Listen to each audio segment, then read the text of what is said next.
Hi guys, here we are again, the Woman in Wisdom clan, and we are so happy to see you back. And we are coaches, as you know, from several countries, and we love to inspire you. And if you like what we are making, please don't forget to subscribe for our channel. Then you get the news podcasts every week. So today, the topic we want to talk about is how to visualize. Why is this important? Because when you want to create something, even if it's money or a lovely relationship or a new job or whatever you want to do, whatever you desire. So when you want to create, the first step somehow is to visualize. And I love to hear about you people, what you are thinking about that. So I give to somebody who wants to talk. Hi, everyone. Hello. Hi. Hello, ladies. Hello, so how listeners. Do we visualize? Is it unique for every person? Do we all visualize in our own unique way, or we have to follow specific universal laws when it comes to visualization? I would start with what to visualize for. Why should we do that, or should we not? Or is it a bullshit, or does it really work? I think when you are using your imagination, it's because you want to express something, right? So visualizing is a difficult exercise because we haven't learned it that much when we're young. So to me, it's quite challenging. I try to practice it every day, and it can be anything. It can be something I would really want to happen in my life. You really think something that we didn't know when we were young? I think it's who we are. Like I think I didn't say we didn't know. I said we haven't learned it. You know, it's when we go to school that we use a lot of mathematics and data and memorizing and but dreaming, visualizing, what you really want to dream. Don't you ladies sometimes have this when you're reading a book? You see what's happening in the story in your imagination, and sometimes the book is even better than the film, and then you see the film afterwards and you think, actually I saw it in my imagination, it was much more interesting, and the creatures were different, and the film is kind of disappointing.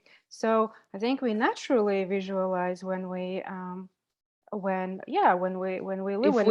the books. We read the books, But I think what is important and very, very crucial for visualization, if you want to visualize, you need to know what you want to visualize. When we read the book, we have a situation and we want to picture it in our mind. But when we dream about something, like every little girl is dreaming about being a princess, so living in a castle, having beautiful, huge dress, etc., then, visualizing is easy. But when it comes to real life, and we need to and we say to ourselves, I'm going to visualize. The point is, what do you want? This is important. And it's not easy. And yesterday we were talking about that I visualized for the first time since almost a year when I was taught to visualize. And it was the challenge to understand exactly what do I want? What do I want to experience? What are the situations that I want to design? And then do everything to go to exactly that point. But what this point is, that was the challenge. Yeah, that's a little bit about the decision making. It's interesting. So on my teaching right now, I prepare the 7 keys of success. So, and one of the key is decision making. So, and we didn't learn it. So in Germany, you didn't learn to make decisions somehow. And several people are anxious to make a decision because they're responsible for that. So, or they feel themselves responsible for that, and that is so. So what you decide, somehow you are responsible for that. And yeah, and like you said, Camilla, you have first decide what do you want. So, and the most of the people don't know what they really want. And even then, when you say, oh, I have a wish, but it won't happen because it's impossible or something like that. Wish is not the decision. What? Wish is not the decision. Exactly. Yeah, exactly. And so you have to somehow also believe that this, what you want, is possible. So that's why you start with the little things. Maybe it's very very well known, the thing with the parking place. So you can create a parking place, and to see yourself having this parking place where you want it, and to create the knowledge and the knowing that it will be happen. So I think that's also, and then you look inside, you decide to want to have this parking place, and to visualize somehow, close your eyes and see yourself in your car and seeing this free parking place, and that you easily can go into. I think one of the things that maybe it can help our audience, people that are watching, is that the belief first, because many people don't believe that visualization works. And Michaela, your example is good. Start with little things. For example, visualize the place. Today, I think we've all done the parking, right? I was going somewhere today, and this place is like impossible to find the place. But I was saying, oh, I'm going to find the place, and it's going to be exactly in front of the gate. And of course, it was exactly in front of the gate. I had no doubt about that, but the belief, in order for me to get there and to say with confidence that, oh, of course, I'm going to find the place, because I visualized it, I created it. It's very, very difficult for people to believe in something that is going to happen in the future as though it already happened. So the belief, the trust that it's already there.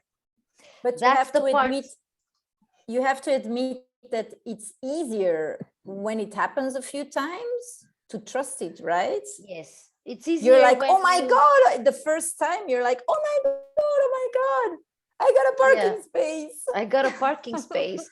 But visualization also works naturally. I mean, some people say daydreaming instead of visualization. When you're relaxed, in a relaxed state, when you're somewhere and you're thinking about something, your future, whatever, something that you really want, and you realize your thoughts are taking you somewhere already in the future. You're really you're living the experience, the feelings and all the symptoms as though you already have it. So it happens naturally. To all of us, I think, even for children, we keep on interrupting them, stop daydreaming. But what we are trying to achieve in this podcast is the fact that you can create your reality through your visualization, isn't it? There are tried and tested techniques that we want to talk about today, isn't it? Yeah, you've said several things that I think are interesting. I think when I hear the word visualization, I have a concept that looks a certain way. But for me, it's several different things. And being clairvoyant, and I look at other people who are, psychic and clairvoyant and have these other gifts, and I'm like, wait, mine doesn't look like that. And so I start comparing myself on how I'm receiving information. What I had learned to do was to stop doing that, and to say, this is how I receive and perceive information. And even though I'm clairvoyant, I not only see it, I hear it, I know it. So I'm clairaudient, I'm clairsentient. When I am in the creation process of manifesting something for myself, I have different tools I use. Some are feeling into where that is. So the big game changer for me was recognizing that I'm creating everything that is in my life. Everything that is in my world is my creation.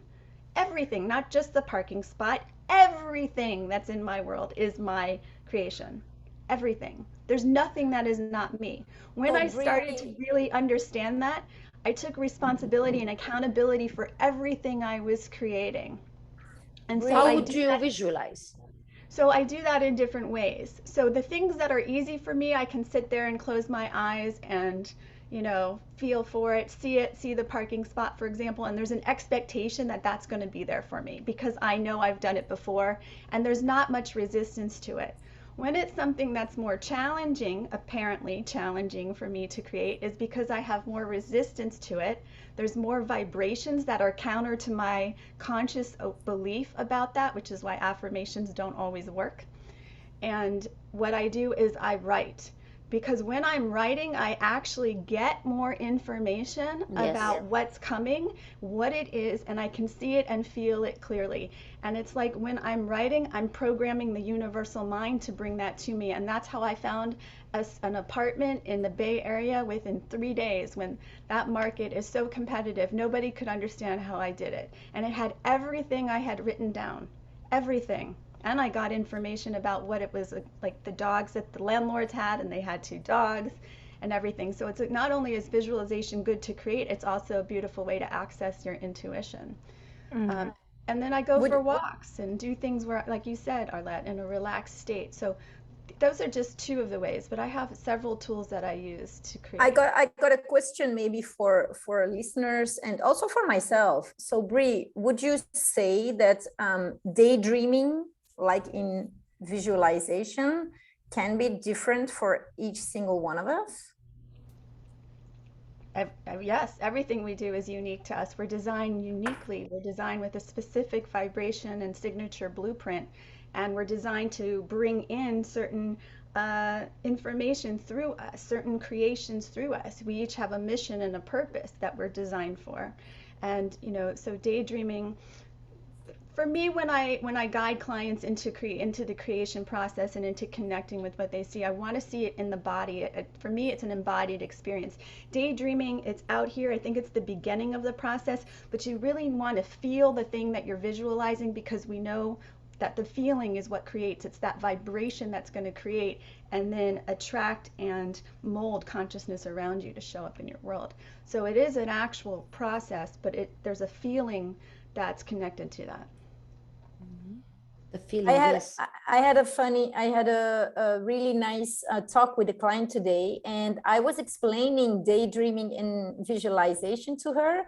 And for me, the easiest way to explain it was like when I gave an example, I said, it's like when you are planning a party, you want to give a party, but it's not there yet, you know? So you imagine the people there, you're imagining the joy, the fun, the laughter, the presence, you know, you're excited, you feel it deep down. And she was like, oh yeah, I can do that.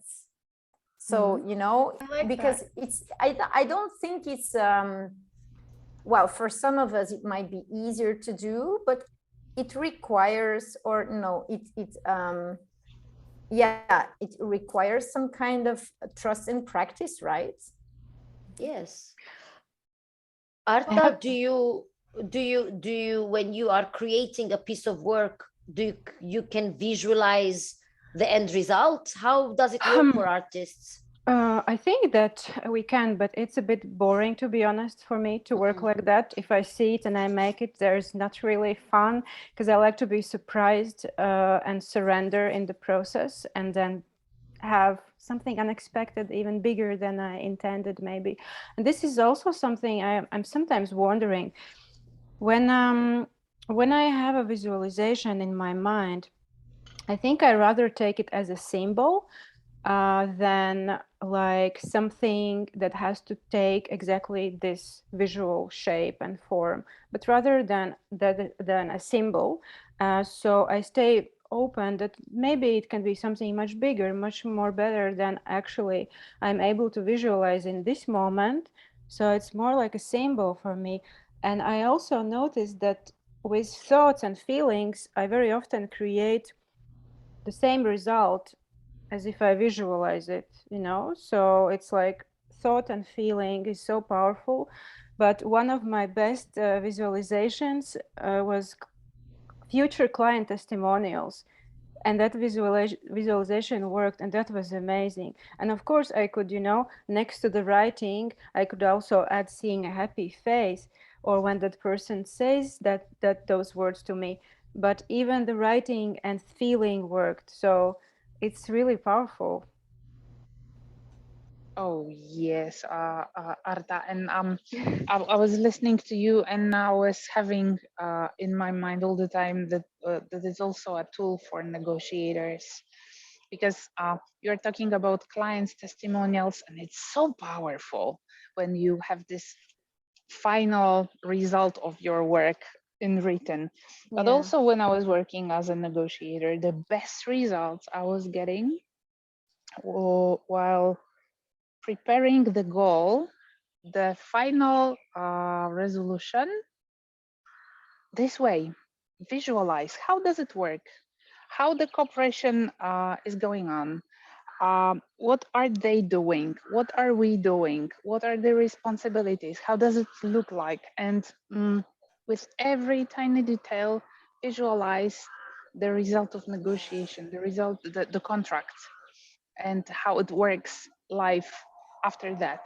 And I'm the biggest skeptic, the greatest skeptic in this company, but even for me, the visualization is very, very powerful tool, because it can give you all the tiny details that you need to create the result you want to.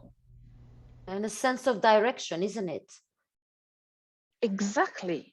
It gives you a pure direction where you want to get and which way to go. Does it need repetition? Well, depends, I think.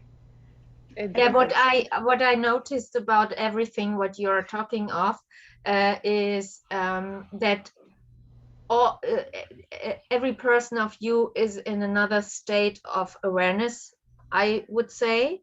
So, for example, for Bree is it a natural process? You even don't think about it.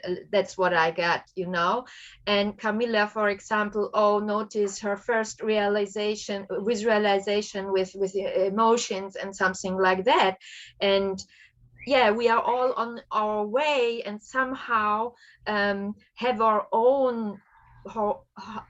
own visualization process, and somehow also it's a journey to find out how do I visualize and how it fits to me, and but not fit to me, to find out how I am visualize how do I do it when I was a child, maybe, you know, to get back in your childhood and remember how do you visualize in these days, and so to connect with this inner source of visualization in your own unique way. That's so amazing what I noticed about you, and everybody got more awareness and consciousness about these tools, and got more and more familiar with it. So yeah, it's amazing. I love that, which is why I think it's so valuable to try different things to see what works for you. And one of the things that I've come, because I've tried many different tools over the last 20 years, because I've been fascinated with creation, is it comes down, for me it comes down to feeling. It comes down to the feeling that I have, and sometimes I don't. With the designing process, I'm more like Arta. I'm not interested in necessarily the end result, because in my experience, the universe brings it to me in ways that I could never have imagined for myself. And I call those kinds of moments secret wishes. It's just I put a request out. One example is my uncle had a brain tumor, and he was living the last days of his life here in my room, actually. And I had a secret wish that I wanted to be here with him when he passed away. And that's all I said. And then I didn't tell anybody. But this was a creation that meant something really, really, really deep to my heart. And I was living 5 minutes away, and our neighbor had a fire in the apartment complex. Now, the fire didn't come in, nothing happened to my apartment, but I couldn't breathe. And so I ended up staying here with my family, and it was during that week that he passed away. Like 2 days later, he passed away. So you caused the fire. No, joking. I did, exactly. I've shut down mountain passes. I've created leakages in my house to get a brand new kitchen. You know, I caused the fire because yes, I did. On one level, I did. I had asked the universe, and how would I know when it was his time to move on? I wouldn't. All I had was this wish, and it wasn't even, and we could say it was a visualization. My visualization was the fact that I wanted to be here, but I didn't have any other details or criteria around it. There was just a strong feeling I had around that desire, and that created that. It's amazing because we also know a lot of stories, and we've read, I'm sure most of you read, people can heal themselves also through visualizations. We know, I mean, I personally know somebody that had tumor, and through all that visualization that the tumor is leaving the body, that this person went after 4 weeks, the doctors couldn't believe it. I mean, you hear about stories like that, but most people don't believe it, but it's true. If I didn't know this person, I would say that no, this is a fake story, but it happens. We even have the power to heal ourselves with visualization. I healed myself. How? Oh, wow. I was in a coma, and I was paralyzed and I couldn't move. And the doctors, 3 specialists, said I was going to be half brain dead, living in a wheelchair. And I woke up and I couldn't speak, but one of the youngest doctors said to me, you got to move your toes, start moving your toes. But I could barely move them. So I was in my brain imagining myself moving my toes, moving my toes, moving my toes. And here I am. And look at you. Wow. So it's true. It's true. It's really true. That's why I trust this process so much. It's true. Wow. We can.